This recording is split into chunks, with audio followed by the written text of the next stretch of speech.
The Arctic and Antarctica are warming twice as fast as the rest of the planet. The Arctic, also known as the geographic North Pole, is made entirely of sea ice and glaciers surrounded by land. 8 countries claim portions north of the 66th parallel. Cargo ships transit from Asian markets to Western markets. There's an increase in carbon emissions, in black carbon emissions, that in turn results in more global warming. Libre-échange, le podcast de l'actualité du business international. Ce programme vous est présenté par Olivier Jacquemont. Je suis accompagné de Thomas Zeroual, économiste, enseignant-chercheur à l'ESCE, École supérieure du commerce extérieur, et également intervenant à l'Université libre de Bruxelles, à la Sorbonne ou encore à l'Université de Lille.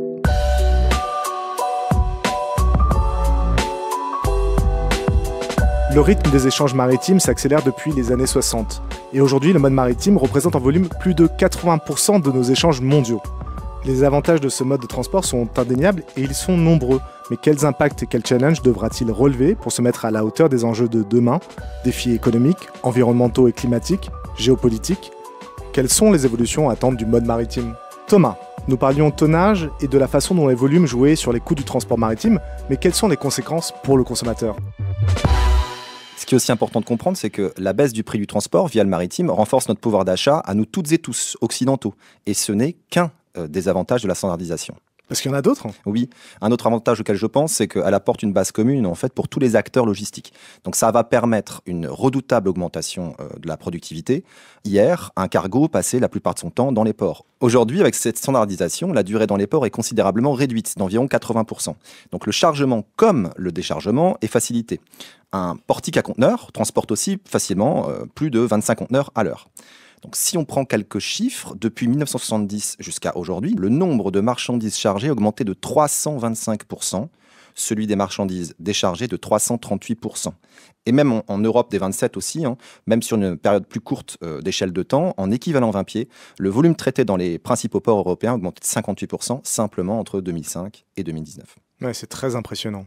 Oui, et c'est pas tout. Il y a un troisième avantage de la standardisation qui est l'intermodalité. Le conteneur peut être utilisé par d'autres modes de transport avant d'aller dans le navire et après pour la distribution vers le client final. Il le peut d'autant plus que ce conteneur est robuste, qu'il est sécurisé, il peut s'adapter à de nombreuses marchandises et on ne le dit pas assez, mais il peut par exemple être réfrigéré. Alors, ce que vous êtes en train de dire, c'est que le mode maritime renforce aussi d'autres modes de transport. Alors oui, on reste dépendant de toute façon au niveau local du mode routier. C'est le mode de transport dominant de ce qu'on appelle les transports intérieurs. En France, il représente environ 89% des parts modales, ce transport routier. Alors si je veux simplifier, peut-être que je fais erreur d'ailleurs, on pourrait dire que le transport maritime est valable pour le commerce mondial et puis pour le local, ça serait plutôt le routier? Alors on peut le voir comme ça. Ça signifie que le transport maritime en fait se résume aux très longues distances dans l'esprit du public. Mais ce n'est pas que ça. Même si c'est moins médiatisé et un peu plus marginal, le transport maritime sur les courtes distances existe aussi.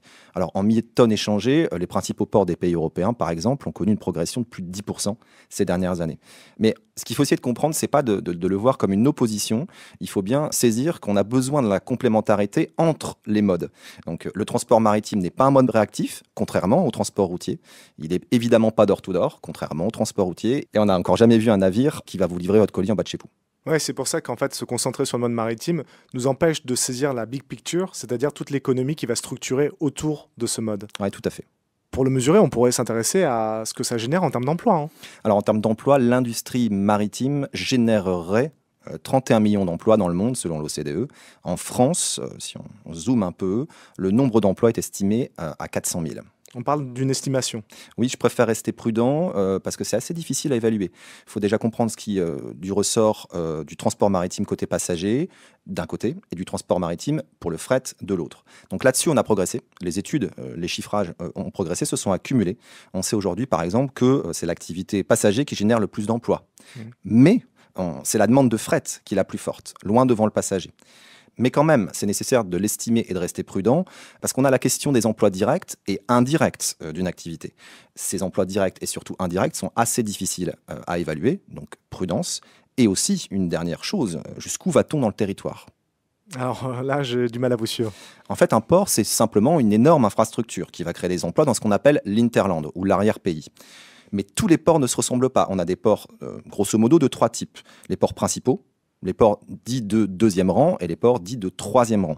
Les ports principaux sont des ports de transbordement. Donc l'impact sur l'interland ou l'arrière-pays, comme vous voulez, est faible.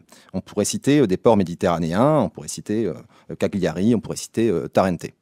On pourrait comparer ça à des hubs, en fait, que dans les aéroports, on passe, des lieux de transit, mais on ne sort pas de l'aéroport, on passe d'un endroit à un autre sans sortir. Exactement, et à côté de ça, vous avez les ports de deuxième rang qui ont 2 fonctions cette fois-ci. Ils vont gérer les trafics depuis leur interland et jusqu'à leur interland, et en même temps, ils gèrent le fret qui vient du premier rang. Donc ici, on a des ports comme Dunkerque, comme Londres, comme Brême, Gênes, etc. Et dans la dernière catégorie, donc ces fameux ports du troisième rang, eux, ils n'ont pas de trafic du tout, ils n'ont pas de relation avec les ports du premier rang. Ils ne font pas du tout de transbordement. Donc vous gérez seulement le fret pour votre propre interland. Et on peut citer des ports belges, par exemple, comme Gand, ou des Français de Nantes, Saint-Nazaire ou Rouen. Alors Thomas, tout à l'heure, on a vu quelle était la relation finalement entre le mode de transport, la conteneurisation et un mode de vie productiviste et consumériste. On sait aujourd'hui que ce modèle est à bout de souffle, du moins il n'est pas un véhicule de la mondialisation heureuse. Est-ce qu'il y a un nouveau modèle qui est en train de se construire? Est-ce qu'on pourrait dire que la Blue Economy en est un exemple?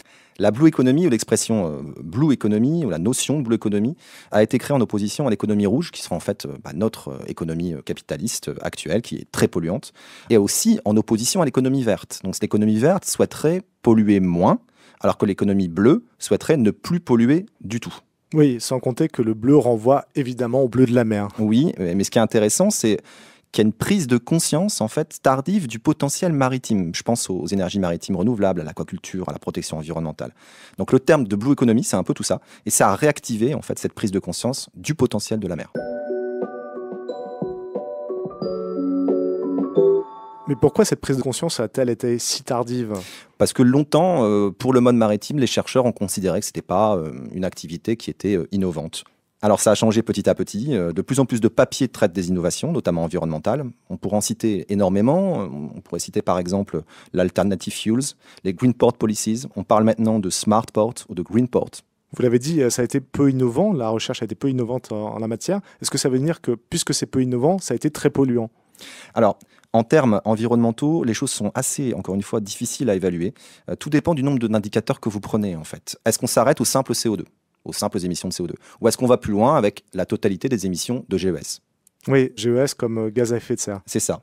Et est-ce qu'on doit aller encore plus loin? Est-ce qu'on doit rapporter ça à la tonne kilomètre? Est-ce qu'on doit rapporter ça à la tonne par million d'euros? Mais dans l'esprit du public, on est quand même dans un mode de transport qui est moins polluant que le transport routier, par exemple. Alors oui, les chiffres sont là. 4% des émissions mondiales de CO2 contre 19% pour le mode routier dans le monde. Bon, il y a eu des efforts de fait côté maritime. On évalue les émissions de CO2 par conteneur à 116 grammes de CO2 par kilomètre. Aujourd'hui, on se situerait autour des 60 grammes. Et il y a encore des innovations qui ont lieu et qui améliorent ce ratio. Mais globalement, en fait, le mode maritime est considéré comme peu polluant parce que on le ramène à la tonne kilomètre. Donc, comparé à ce qu'il transporte, c'est peu polluant. Mais il ne faudrait quand même pas sous-estimer la pollution qu'il dégage en soi. Les bateaux brûlent du fioul lourd, qui contient du soufre, de l'azote, du carbone. Je dis souvent à mes étudiants, nos poumons se fichent des tonnes kilomètres. Et on se souvient sans doute des habitants du quartier nord de Marseille qui régulièrement, dans la presse, alertent par exemple sur la pollution des bateaux de croisière. Donc ramener au nombre de passagers, ça peut paraître acceptable, mais la pollution reste très forte. Le transport maritime a donc un impact environnemental, mais l'environnement a aussi un impact sur nos transports. Oui, alors on pense évidemment au changement climatique qui entraîne une fonte des glaces. Donc environ 4 mois par an, il devient possible pour les navires d'emprunter les mers de l'Arctique. Donc ça reste vraiment marginal comparé aux autres routes maritimes. Mais ça change encore une fois certains échanges. Je pense notamment à la Russie pour les échanges énergétiques. Mais ça reste risqué tout de même en cas de blocage du navire. Elle change la donne, cette route arctique, parce qu'elle rend les trajets plus courts. Et on pourrait se dire assez cyniquement, il est vrai, que puisque le trajet est plus court, c'est moins polluant. Oui, alors on gagne environ 2 semaines par rapport aux routes du Sud, par rapport par exemple au canal de Suez. Donc moins d'émissions théoriquement. Mais il faut faire attention à l'effet rebond en environnement. Si cette route devient empruntable plus facilement, les trajets vont se multiplier et en fait les impacts seront catastrophiques. Donc attention à cet fameux effet rebond. Est-ce qu'on peut voir quels sont les acteurs qui bénéficieraient de cette nouvelle route ? Sans doute la Russie, dans un premier temps. C'est le pays qui a la plus grande frontière en contact avec l'océan glacial. On imagine que le Canada, ensuite les États-Unis, le Danemark et la Norvège en profiteront. Le problème, c'est qu'on n'a pas protégé cet espace comme on a protégé l'Antarctique. Et que cette région, l'Arctique, compte 8 pays côtiers. Alors bien sûr la Norvège, la Finlande, la Suède, mais aussi l'Islande, le Danemark, les États-Unis, le Canada ou encore la Russie. Est-ce que ça peut générer des conflits politiques ou des tensions politiques? Oui, la question est en fait à qui appartient cette zone. On voit bien que les Russes placent des milliers de militaires sur cette zone, donc des tensions peuvent émerger. Au-delà de cette nouvelle voie qui est ouverte en Arctique, on pourrait penser que le mode maritime, dans sa globalité, pourrait être victime de son succès. Certains pays pourraient y gagner, mais d'autres pourraient y perdre. Alors potentiellement oui, le mode maritime pose même encore d'autres enjeux économiques. Par exemple, on a cité la course au gigantisme des navires. Il faut bien que les ports s'adaptent à la taille de ces navires. Ne serait-ce qu'en termes de profondeur, c'est ce qu'on appelle les tirants d'eau, donc la partie immergée du bateau dans l'eau. Mais le problème, c'est que modifier une infrastructure comme un port prend bien plus de temps que de construire ces navires gigantesques. Donc certains pays peuvent être marginalisés comparés à d'autres. Alors marginalisation qui peut venir aussi d'autres facteurs, comme des actes violents produits en mer. Est-ce que vous pourriez nous en dire un peu plus sur le phénomène de piraterie? Alors c'est peu médiatisé, mais ça existe. On a connu un pic en 2011 avec plus de 600 actes de piraterie. On tourne en moyenne à plus de 300 actes par an dans le monde. Et même pendant le confinement, alors que le trafic avait baissé, la piraterie a augmenté. Géographiquement située au large du Nigeria, de la Somalie, ou encore en Indonésie, aux Philippines, ou dans le golfe de Guinée. Pour conclure, Thomas, l'avenir du commerce international sera-t-il maritime? Alors, j'aimerais répondre simplement à cette question. On a insisté sur des avantages. Ce mode est loin d'être parfait. Tout n'est pas contrôlé, par exemple, dans cette course au gigantisme. Le mode maritime est fréquemment en surcapacité. C'est une tendance qui est structurelle. Je ne suis pas sûr que courir après les productivités qu'on a connues dans le passé soit très raisonnable.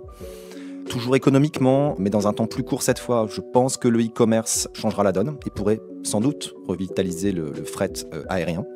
Alors l'environnement est un autre enjeu, le changement climatique impose des actions politiques qui sont décisives, et même si les accords de juin 2021 de l'OMI, donc l'Organisation maritime internationale, vont dans ce sens, certains les jugent encore trop timorées ou trop lentes.